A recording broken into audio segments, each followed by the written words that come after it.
us today for our Zipinar for the Let Us Talk It webinar sessions. And we do apologize for going in late. Technical issues have take place, but we do hope um, you totally understand the actual functions sometimes does not fit, and it's really gonna be troubling in some cases. But definitely, your patience is really appreciated, and that we thank you so much for staying still in the session. And I'll just make it very, really very quick to start off. Zipinar is created by Cogent Integrated Business Solutions in order to give back to the community to a free knowledge sharing platform because information it's over the internet, but if you hear that information and data from a seasoned professional like our speakers today, it's going to give you a different gist. And to start off, the topic that we have for today is supercharge your LinkedIn, how to win high value clients in just 15 minutes a day. So this will be a topic talking about the proven five-step LinkedIn formula to build a powerful personal brand and generate a lucrative stream of high-value clients. And will be given to us by Mr. Neeraj Shah, which is a founder and CEO, a LinkedIn expert and a business growth mentor for the last 18 years. He has been educating entrepreneurs to elevate their income, influence, and impact through business networking. And without further ado, we'll have Mr. Neeraj Shah to take over the session. Thank you. Thank you so much. I'm going to just pin my video. And there we go. Okay, let me share my screen and we will get started for sure. Now, I'm going to make sure that we go into LinkedIn itself. It's not just going to be a presentation all the time.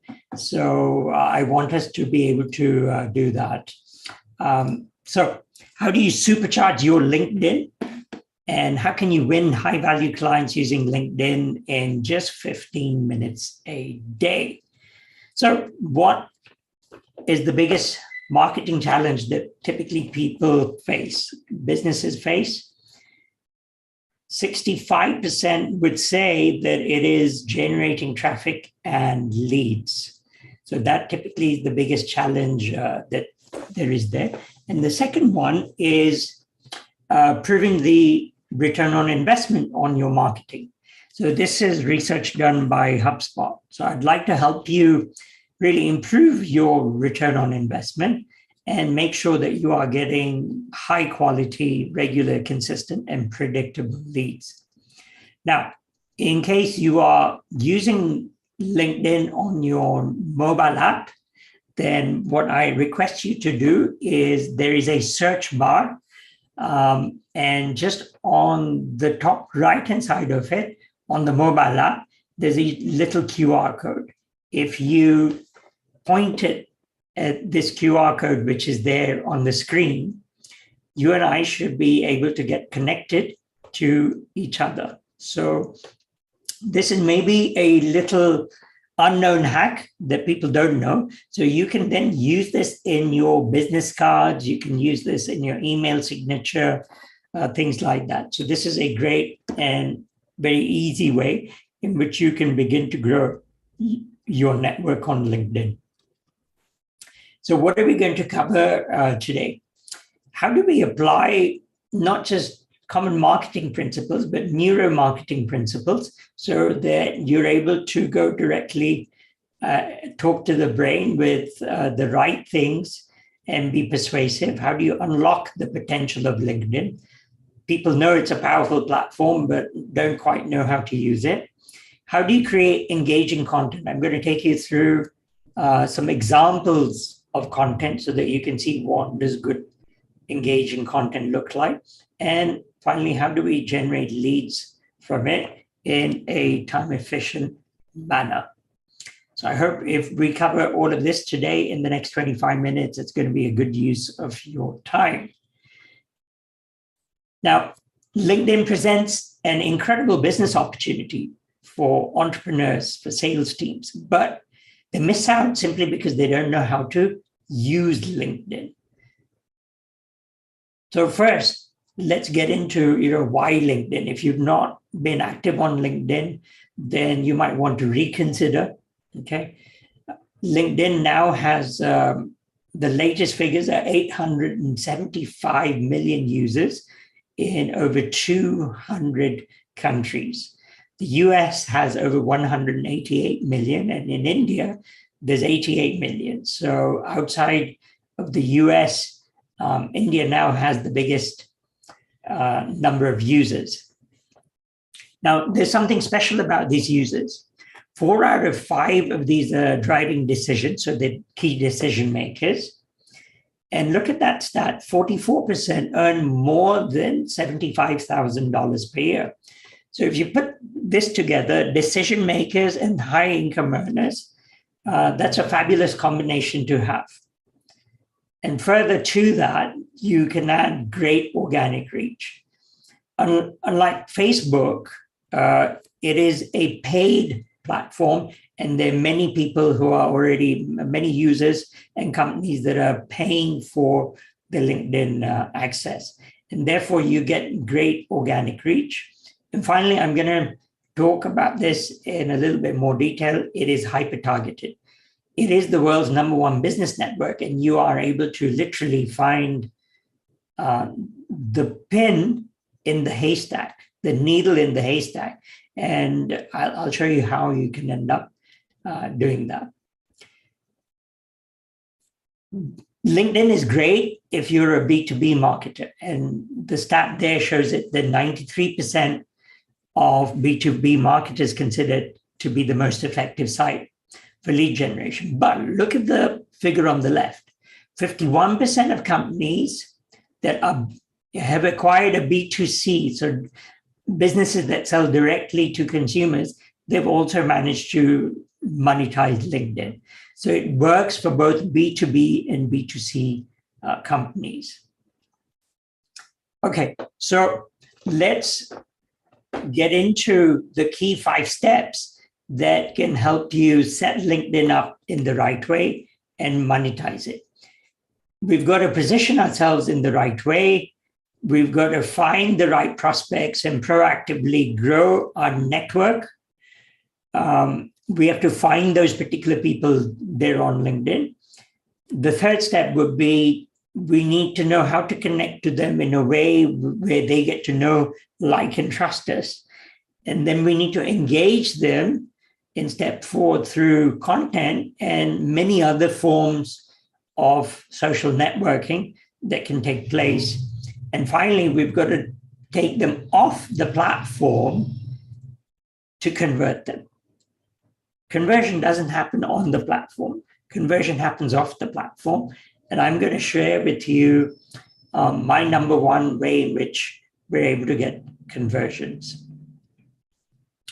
So let's talk first about positioning. Imagine you turning up to a networking event and you are not dressed for the event. Will you be taken seriously? So just like that, consider this, that if you have not updated your LinkedIn profile, you don't have a profile photo, you don't have a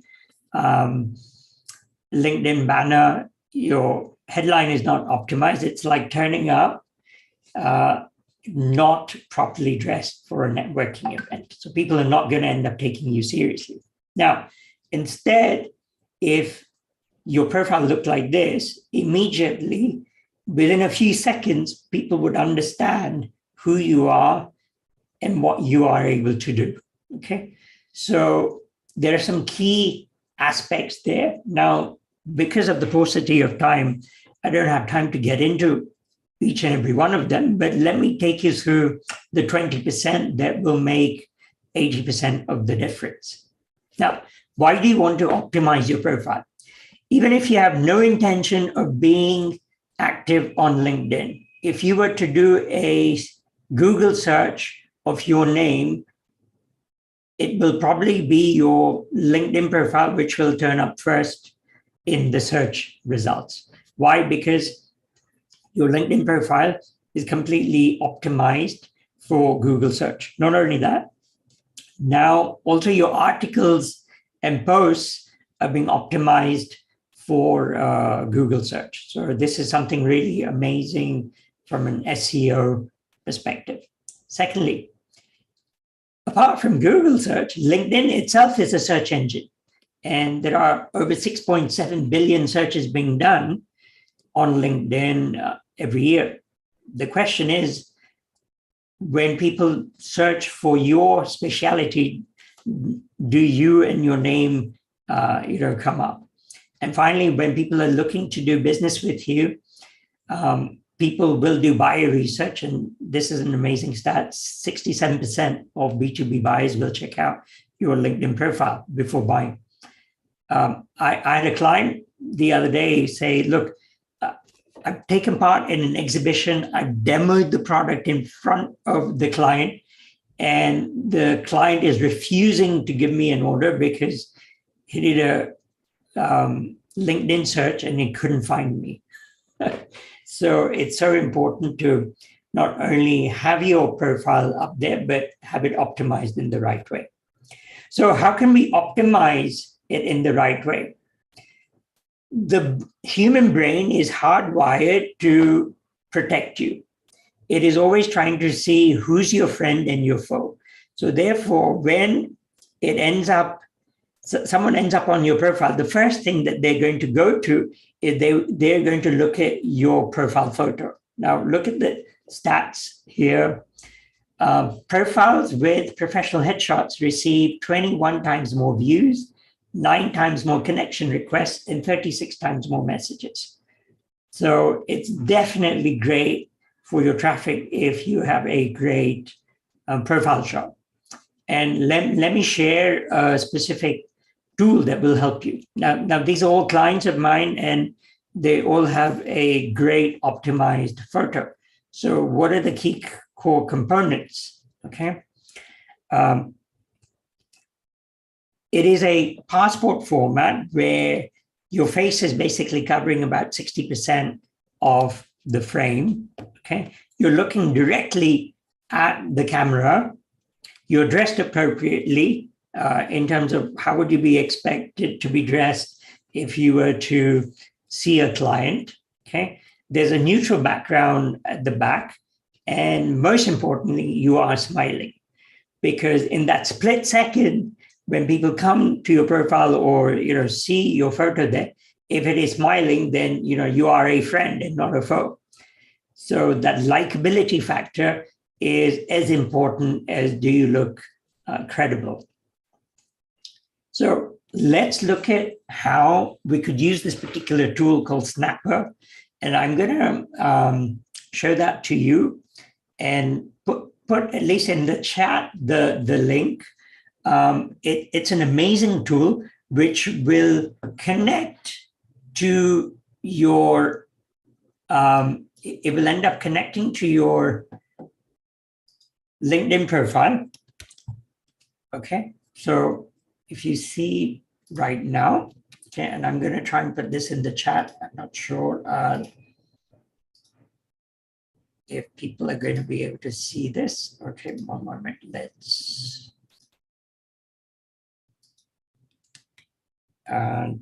do this.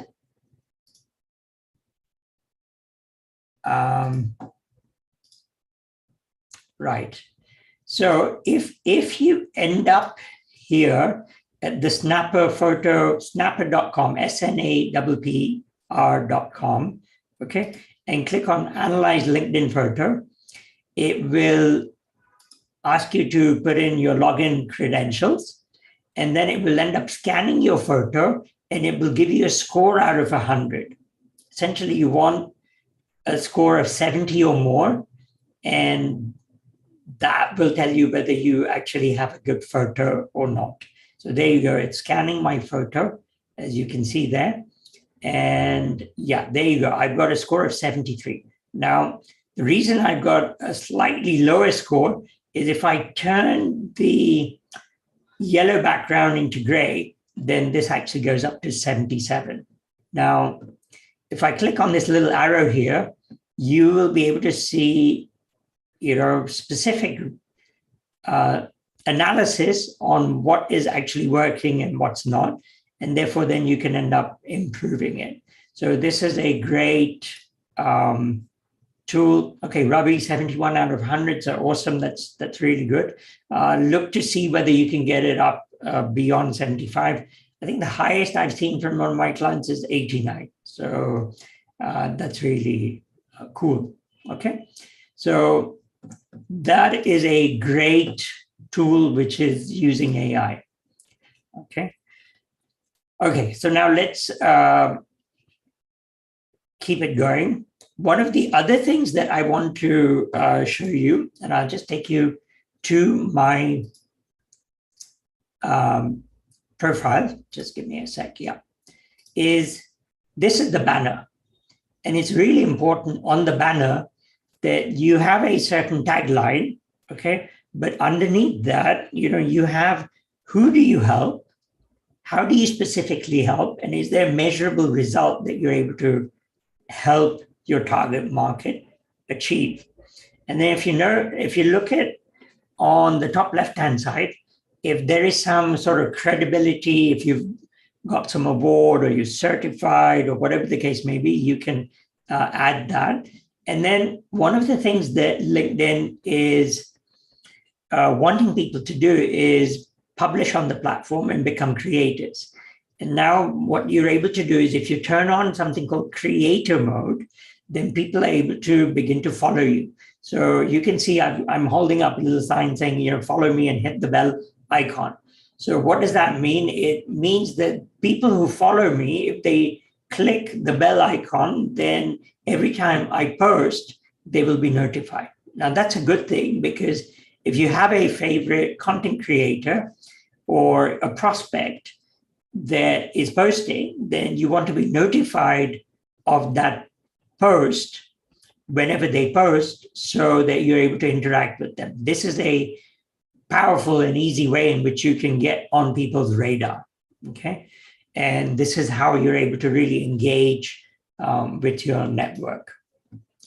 Okay. Below my name here, you can see highlighted in blue, it's something called the headline. Now, typically people end up making a mistake here where they say, they put the company designation and company name, okay? What I'm going to suggest to you is that you want to use keywords, and the first line is super important. Anytime you leave a comment on someone else's post, okay, they will basically be able to see your photo, your name, and the first line. So you want to try and optimize it in a way where people are either curious or it gets across the value that you're able to bring, okay? So this is another cool way of utilizing this better. Now, let's come into prospecting. This, I believe, is the superpower of LinkedIn. I think this is why Microsoft ended up paying $26 billion for LinkedIn when they bought it. It is the world's biggest business directory. And not only that, you get someone's entire work history that is there. So it initially started out as a recruitment tool, and people were using it to progress their career. But now you can say it really has become an incredible business directory. Now, there is a search bar, and you don't even have to go for the paid version of LinkedIn. On the free version of LinkedIn, you can end up then searching, filtering according to these filters. So you can get into location, specific companies, schools and colleges that they would have attended, industries that you want them to be in. So you can do all of these particular things. And then you're able to get some very amazing and clear search results, which really can help you progress. Think of it like this: that you suddenly are given not a machine gun, but you're given a sniper rifle, and literally you can get whoever you want, whoever you think is your perfect business partner, perfect prospect, perfect customer, perfect supplier, any of those particular things you will be able to find. And this is what makes it powerful. So you've got to strategically look for those people and proactively grow your network. Now, once you begin to connect with them, remember, LinkedIn is a networking event. It just happens to be the world's largest, and it's happening 24/7. So how can you begin to engage with your network? It is through posts. Now, you can either be creating content or posts, or if others are posting, you can put comments, you can put likes, you can visit their profile, you can send them direct messages, you can even send them meeting requests. You can take part in LinkedIn groups, and you can attend LinkedIn events. LinkedIn events, they've allowed it to be both virtual and offline events can be set up using LinkedIn. So these are great because you're able to begin to network with people even before the event starts and after the event is there. And one of the best ways to do that, once you've identified someone is a good potential connection, is to send a personalized connection request. Okay. And this will help you increase the acceptance rate by 10x. So just send a small, simple message. Hey, I was looking for, say, CEOs of IT companies. I came across your profile. I'd love to have you as part of my network. Love to connect. Something simple so that people know that you've taken just a little bit of time to connect with them, and use their first name there as well. So it just helps break the ice. Now, once you've got these particular connections, one of the easiest ways in which you can begin to network is to engage through the different platform features that are there. Now, as you engage people, look at this statistic. 75% of B2B buyers and 84% of C-level executives use social media to make purchasing decisions. So it's too late when someone's in the market, okay? You should have got on their radar a lot before that so that you have this top of mind awareness. And when they think of your product or service, the first person they think of should be you. This is another stat as well. 50% of LinkedIn members report that they're more likely to buy from a company that they engage with on LinkedIn. So what are some different ways? Well, I believe that if you create content, then you have an incredible advantage, because from all the users out there, there's less than 5% of the users are creating content. So therefore, the rest of the people are consuming content, okay? And you can see these are some stats from 1st January to 12th October. And I've been able to get some 3.7 million views, some 22,000 likes, 520 shares, and 4,272 comments, okay? And I've been doing it because I not only post content of my own, but I actively engage with my network and also comment and message them, so comment on their posts and things like that. So the amount of data you're able to get from LinkedIn is incredible. So you could click on a particular post. So this particular post had some 16,000 views. It will even tell you the breakdown of which companies did they work in, what was their position, which area, all these sorts of things you're able to get.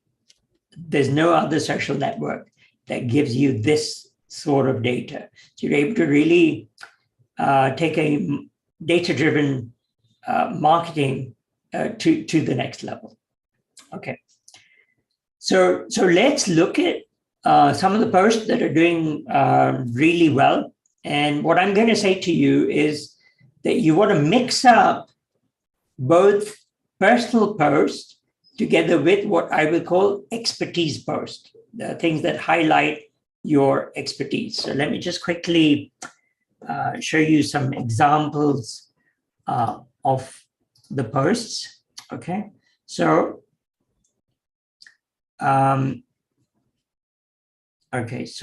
this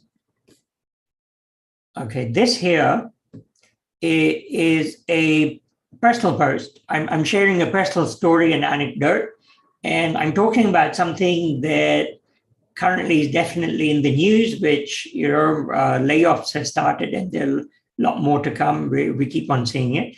And then if you click on see more, then I share my own story of how I lost my job, and then how did I turn things around? What were some aha moments? Okay, and you can see that this has had some 280 plus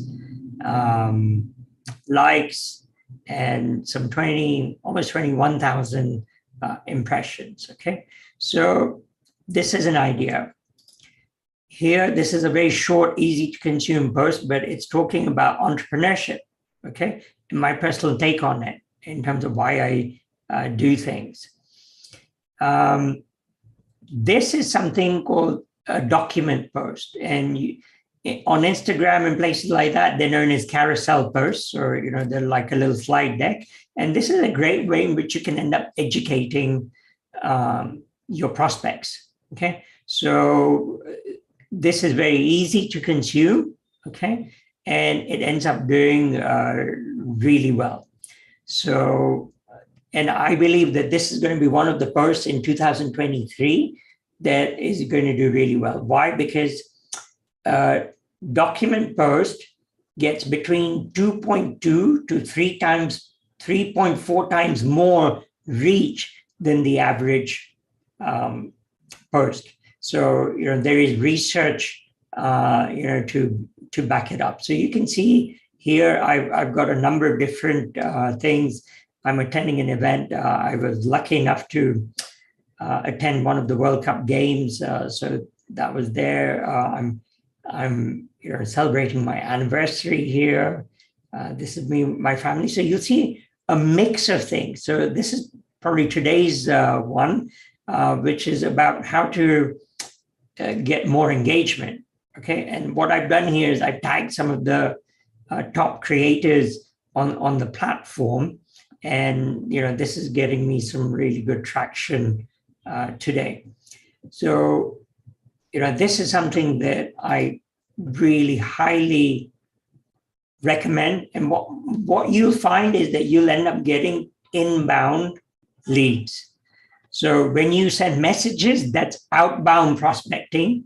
But when you create content, you're able to get attention at scale, and it could be seen by tens of thousands of people, if not hundreds of thousands of people. Okay, and some posts that go viral could be even seen by millions of people. So what then happens is that traffic generates incoming, profile views. If they like what they see on the profile, then people will want to connect with you. They'll send you a connection request. I had one post that went viral, and in a week, I got 1,000 new connection requests. I'm still kind of going through them. So it really is amazing. Now, another thing I just wanted to share, one thing is that if you're using the LinkedIn company page, you're able to set up an event on that LinkedIn company page, and you're able to send out invitations to your network.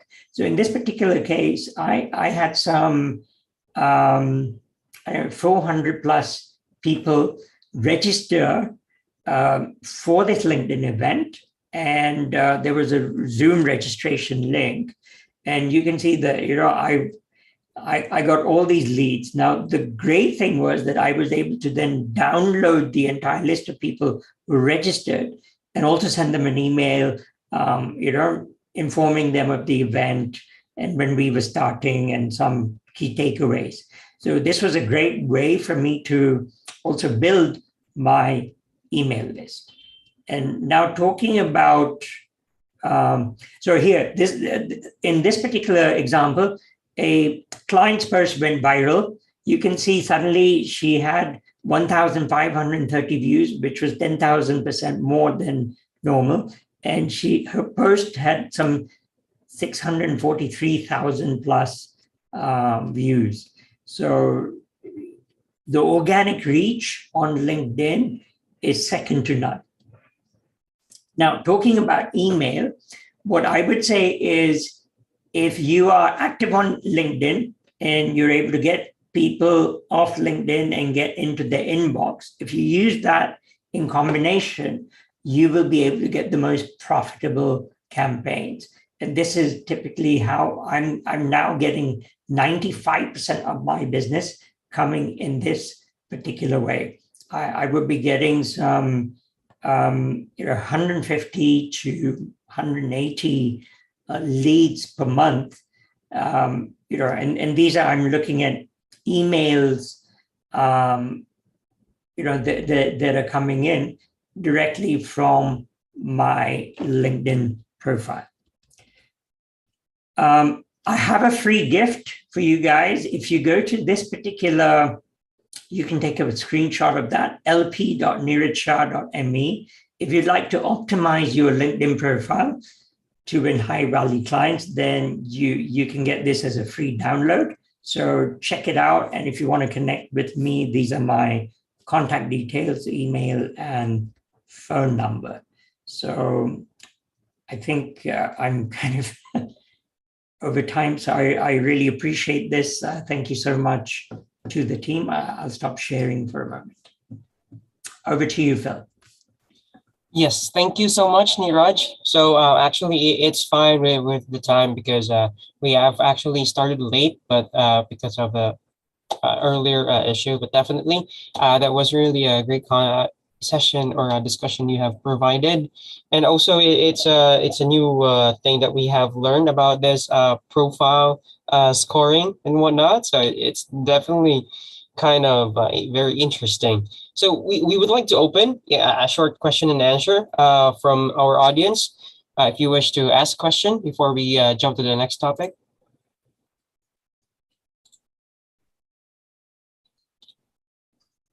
You can raise your hand or unmute, definitely.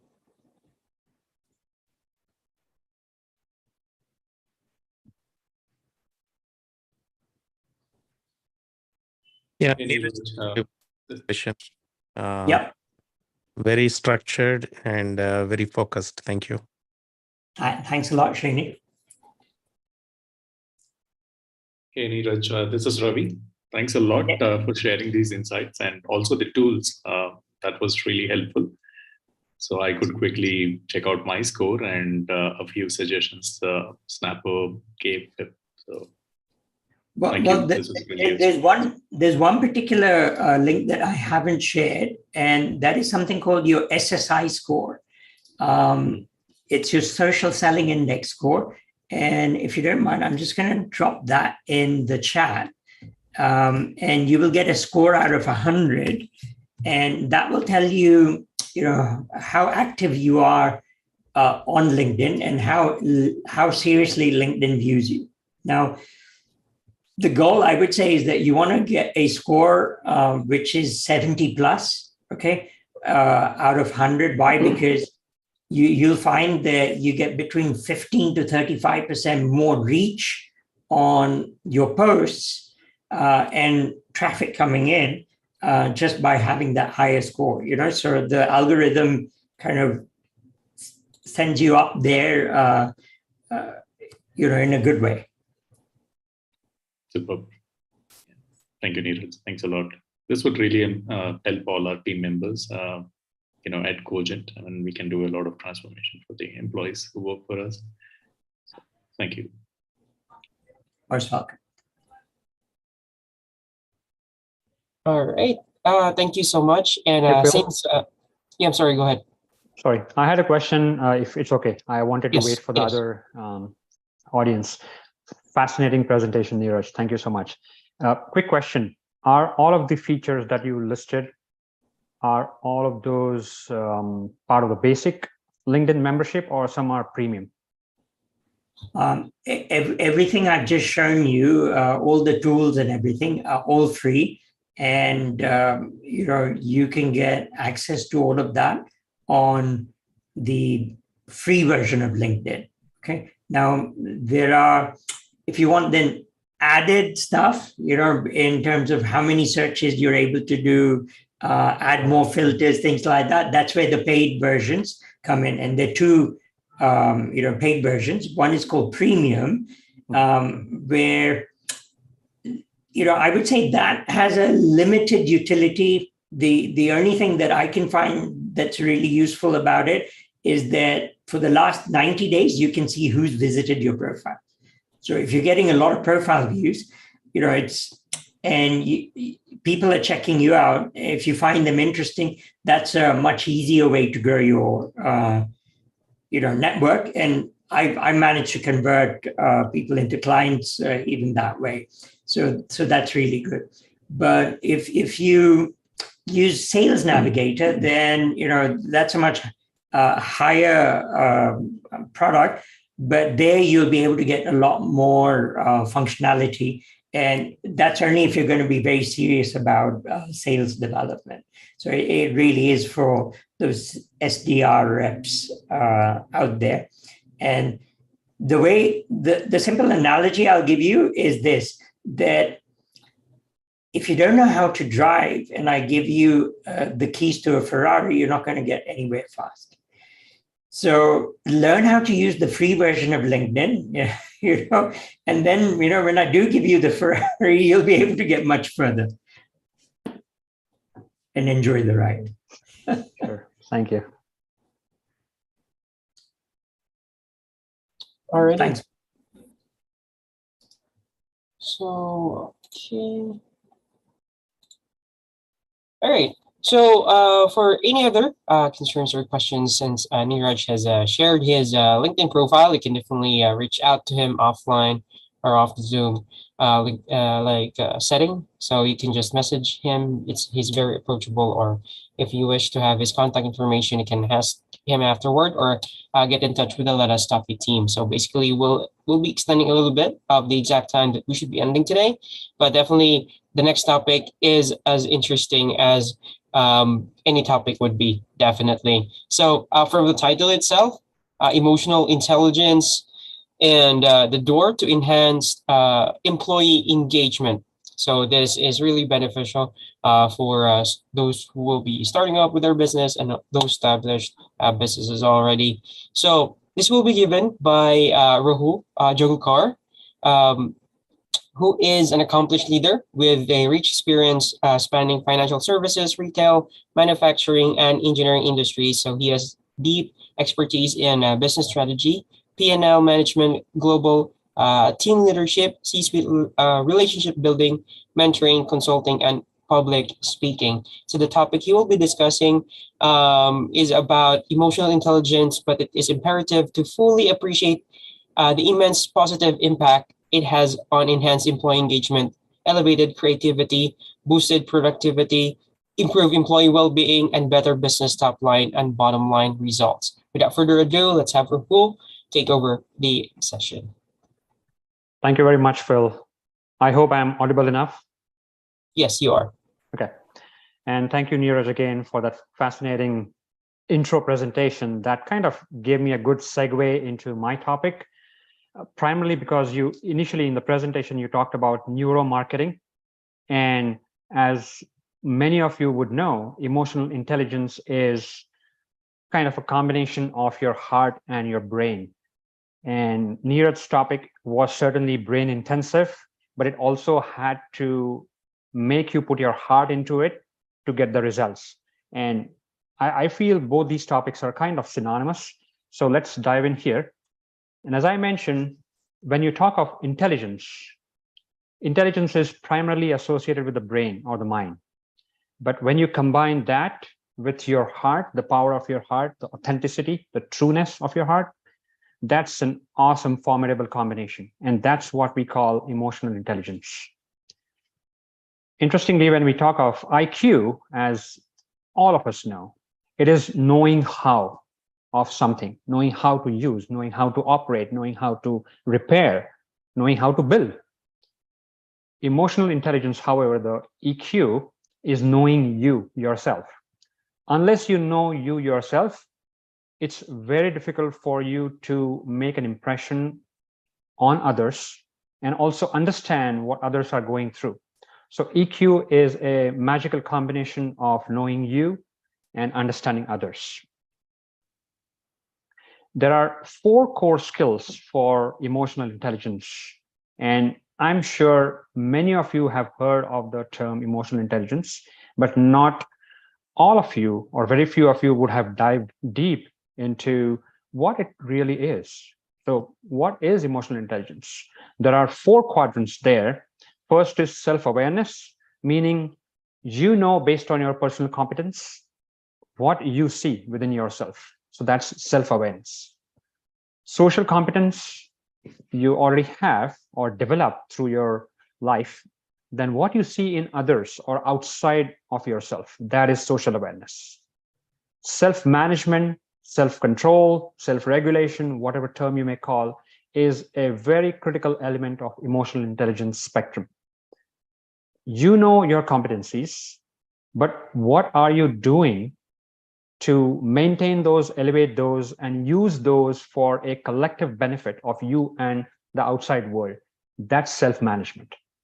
And last but not least, relationship management. All of us know, me and Neeraj know very well, how crucial is relationship management for setting up a business, running a P&L business, whatever it may be, or simply managing a team.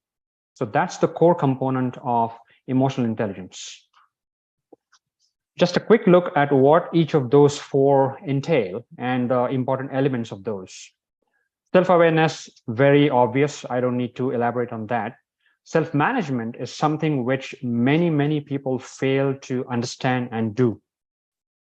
We go into the trap of reacting to something versus responding. There's a huge difference. If you react to something, you will not get the same result. So emotional self-control. Don't react, respond, understand, listen, and then respond. Adaptability to the situation. Every situation is not always favorable to you. So adapt to the situation, adapt to the person or people you are interacting with. Positive outlook. That's absolutely a can't miss for self-management. Social awareness, empathy. You all must be knowing that empathy is a top quality that people look for in an effective or strong leader. Not surprisingly, because it ties very well with emotional intelligence. Unless you can empathize, and next time you are speaking to somebody, if you're trying to understand their situation, never make the mistake of sympathizing.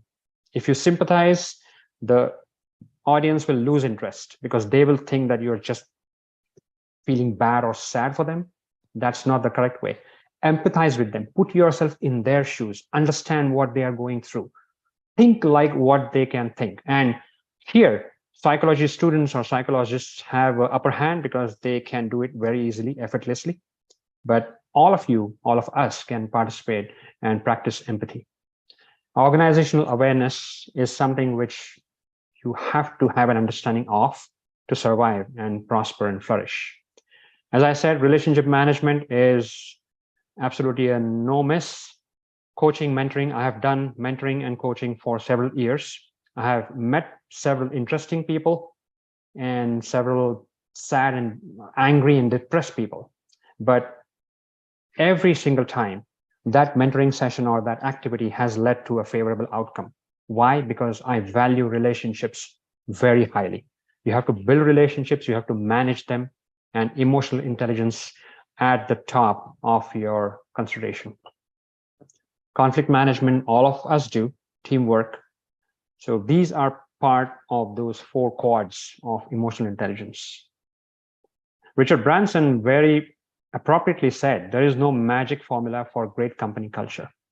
The key is just to treat yourself how you would like to be treated. Just think of it for a moment. It is very easy to read these few sentences. but extremely difficult or next to impossible to practice it in real life. We as leaders, or we as aspiring leaders, we want to feel entitled. We want to feel privileged that we are in that position or title, but treat others in the same way that you would like to be treated yourself. That will bridge the gap that exists today in corporate America or the corporate world worldwide, in people feeling depressed, anxious, angry, or whatever are the negative emotions. Do you know that 90% of top performers have a high EQ, emotional quotient? That is a stunning statistic. So if you have two leaders, one is a high IQ, exceptionally high IQ, but low EQ, the other one has a moderate IQ, but good EQ, there is 90% chance that the second leader will succeed better than the first one. Surprising, but it is a fact. EQ is responsible for 58% of your job performance. Not a small number. If you consider the pyramid that exists in organizations, it becomes narrow at the top. So if you want to succeed, if you want to flourish in your career, better pay attention to your EQ and how you are dealing with other people, how you are viewing and understanding yourself. I'll take you on a time travel journey today quickly to talk about a junior analyst named Paul, and he was my friend. He is my friend, and he has had a fascinating career. So let's go back in time to 1998, where he landed an onshore assignment in Greenville, South Carolina. This was the first time ever that he was in the US, never ever been in a client-facing role ever. And to add to the fun is pun intended, he landed in a set of most demanding customers. So to his good fortune, he had a great mentor named Edward. What Edward did was, first of all, let me clarify. He had an exceptionally high EQ, Edward, because of which he gave Paul 3 golden nuggets. He said, Paul, always remember these 3, practice these 3, and you will never fail. Listen. The most important thing that he told him is to listen. And many of us, myriad of the people around in the world, they hear, but they don't listen. There's a subtle difference, but a very powerful one. He said, listen, communicate, and be proactive. Do not wait for the other person to come to you with concerns or questions or grievances. Go proactively to them. Understand people. Try to do something for them proactively. Build and enhance trust. Trust in this world is probably the biggest virtue that you can ever enjoy throughout your life. So build that trust and enhance that trust. And last but not least, everyone knows customer, customer, customer. Make sure that whoever is providing your bread and butter, you reward them adequately. Mind you, this was the first assignment for Paul in a new country, in a new role, very fresh. What happened at the end of 6 months of his assignment was their customer satisfaction rating went up 25%. That is a phenomenal achievement in the daunting face of the most demanding customers ever, all because of great emotional intelligence displayed and passed on by Edward. Let's travel a little ahead in time to 2002, where now Paul was a project manager in an organization, a Fortune 500 organization, and his delivery leader gave him the responsibility of bringing up, grooming, mentoring, whatever you may call, 24 fresh college graduates from diverse backgrounds. So they were from engineering backgrounds, computer science, pharma, commerce. Think of it. It was pretty diverse. Bring them up to speed to the level of professionals in the organization and make sure they're available to be deployed on live projects, customer projects, the same way that seasoned professionals are. So it is okay, but then the time frame that was expected threw a wrench in that. The delivery leader said, we need this done in 3 months' time. And that was simply insane. But Paul had the good fortune of having learned from Edward, having got those golden nuggets of emotional intelligence from Edward, and the great mentoring. So he put his team to work. First and foremost, he again gave them 3 nuggets. So 3 is kind of a magical number that has worked for Paul, and he always does that. He gave the 3 nuggets. First one was he always treated them as his children. Many of you have children, or some of you don't, but whoever has can understand what I'm saying. If you have a kid, you nurture that kid, you foster that kid. You don't really throw orders at the kid. Sometimes we do, but not always. So treat them as your children. Treat them as humans, not simply resources. Very important. Secondly, you are working with me. So he always told the team, if ever you say that you're working for Paul, I will dismiss you for a day, literally. So he said, you're working with me, you're not working for me. We are all in this together for a common larger than us goal, and we are going to achieve that and exceed that. We are supposed to be working in collaboration together. Last but not least, and this is something where many people misstep. When we say delegate, it's not delegation of responsibility. You already have identified a person who can handle that responsibility fairly well, according to you. You are delegating authority.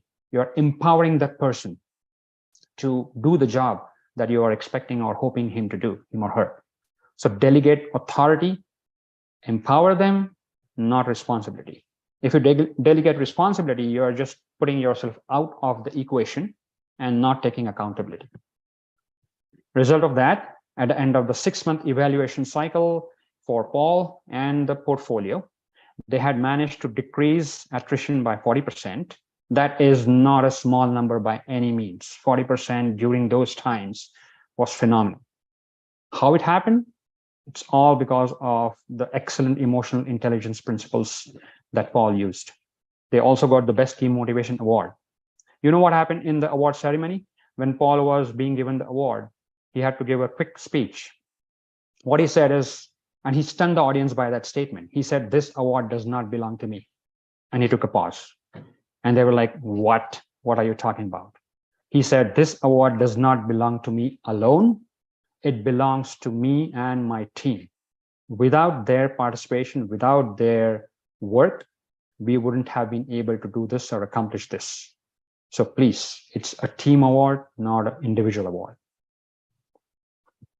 Let's jump further to 2007, where now Paul was in charge of a 73-member global team. He was based in the sunny state of Florida, and it was a new customer account.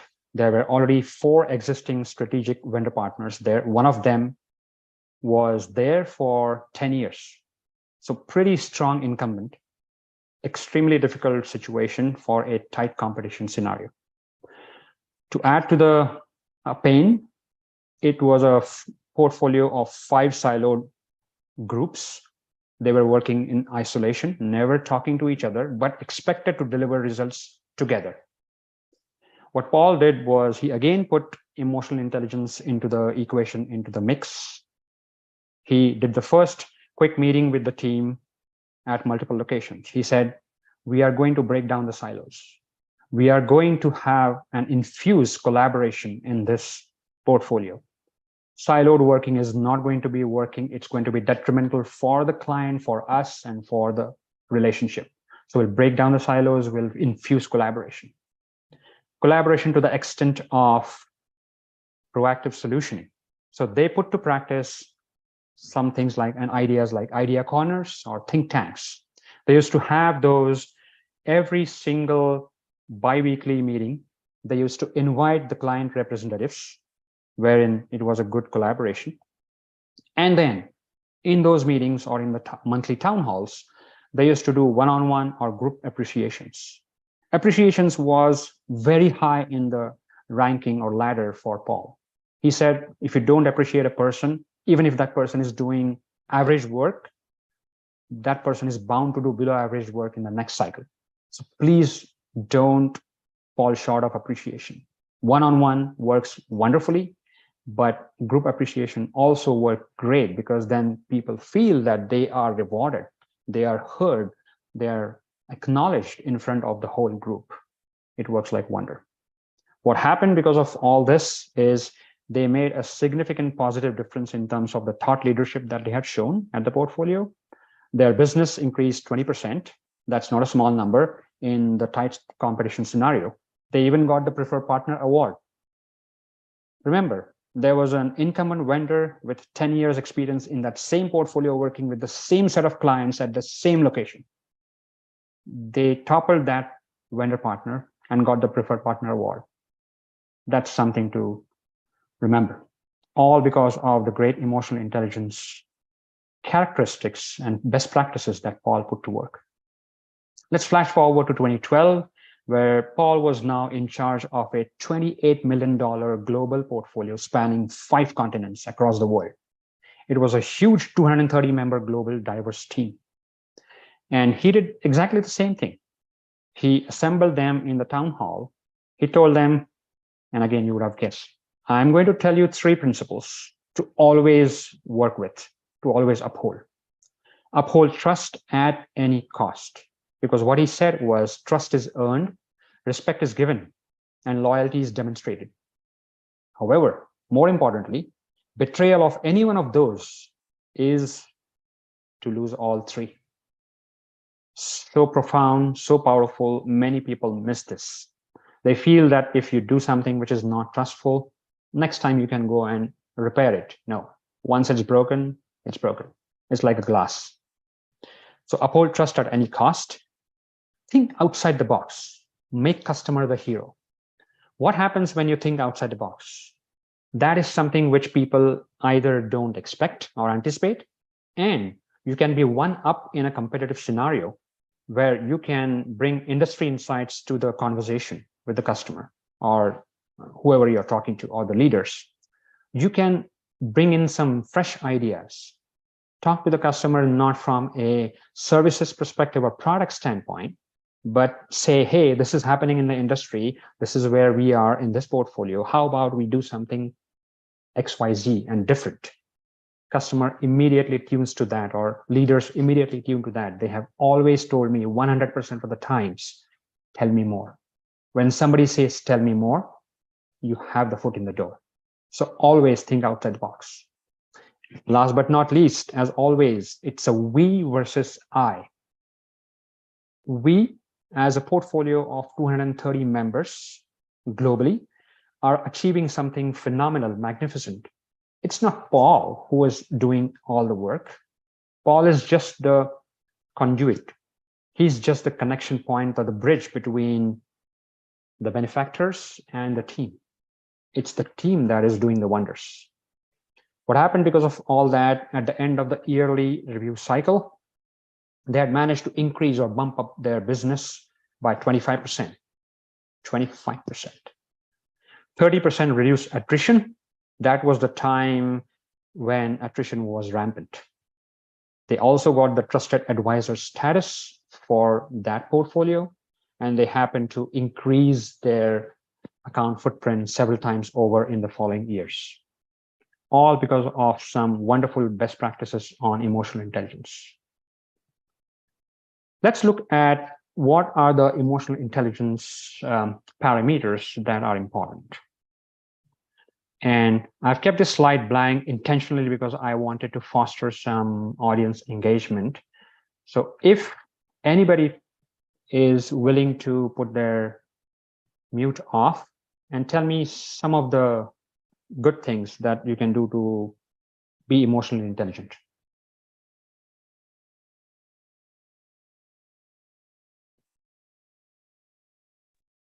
Hello? Yep. Hi.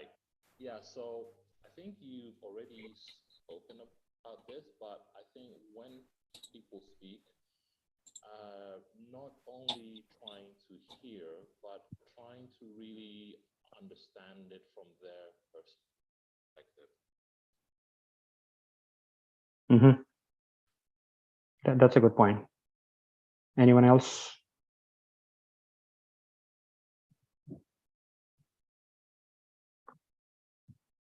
Okay. Sorry, someone was saying something. Yeah, I was about to say that emotional intelligence is that when you somehow try to anticipate how or what the emotional impact would be to the other person if it was done to you in a manner. That's a great way of looking at it. Wonderful response. Thank you. Okay. In the interest of time, and I'm sure some of you have those thoughts in your mind, but in order to crystallize those, let's look at the 10 golden principles or best practices to practice emotional intelligence. Practice mindfulness. Always be mindful of the situation of the person that you're talking to. Do not just go on a rampant rant just to make your point. Practice mindfulness. There are mindfulness exercises that are very popular. Do practice those. I was, a few years back, I was that person who never practiced mindfulness, and my family taught me a lot about mindfulness. So whoever has a family, whoever has kids, they can easily relate or resonate with what I'm talking about. Practice mindfulness before opening your mouth. Respond versus react. I have already talked about it. Very important, very significant for your growth, for your prosperity. Treat your team members as humans, not resources. I already touched upon that as well. This is important. Some of you or many of you would have heard of the term servant leadership. A servant leader is somebody who does not consider himself or herself as a boss. He or she is just a leader. So develop the will to serve the people that you are leading rather than being their boss and being bossing around. Serving people, even if they are reporting in your organization. And notice how I did not say reporting to, reporting in your organization. Serving them is a significant difference that a person can make to the team or to the group, whereby he can have them motivated beyond what they think they can. Encourage the we versus I mindset and behavior. I already referenced that. Be creative and inclusive.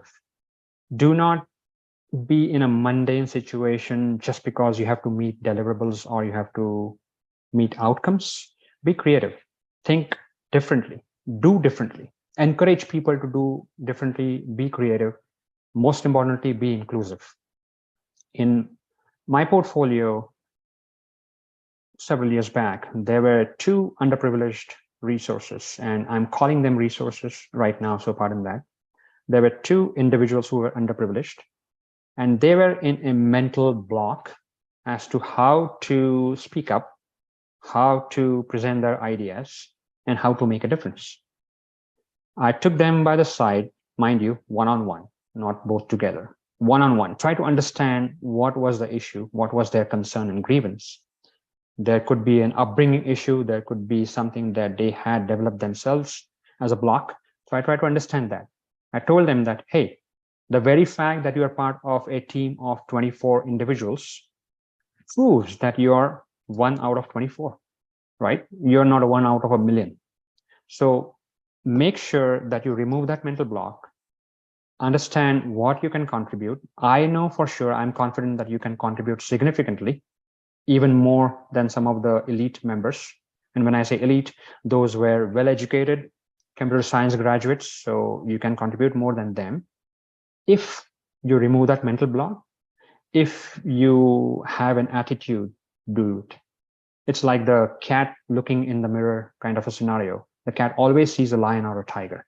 It doesn't see a cat. Delegate authority and empower. When you delegate authority, as I said, you empower the person to do some wonderful things even beyond their capacity. Practice open and proactive communication. Always be open, always be proactive. I have always encouraged the open door policy for people that I have worked with, and they have liked it immensely. Welcome ideas and feedback. As I mentioned, feedback is extremely important. If you do not seek feedback proactively, if you just wait for the mid-year or the end of year feedback cycle, it's already too late. Seek feedback from time to time, weekly, bi-weekly, whatever, or daily. Why not? The daily stand-up meetings are for that matter in agile environment. Seek daily feedback. Understand what you're doing good, what are the areas of improvement opportunity for you? Even if you are the leader, definitely there are improvement opportunities. Seek feedback. People will feel appreciated if you seek feedback. Last but not the least, be business-minded, no doubt. We are not in charity. Be business-minded, but not at the cost of people. We have seen several layoffs, several firings, and all of those, as Neeraj also already pointed out. They continue in the world. That's not going to change. But in your own business sphere, don't do anything that is detrimental to the people that are helping deliver your business outcomes.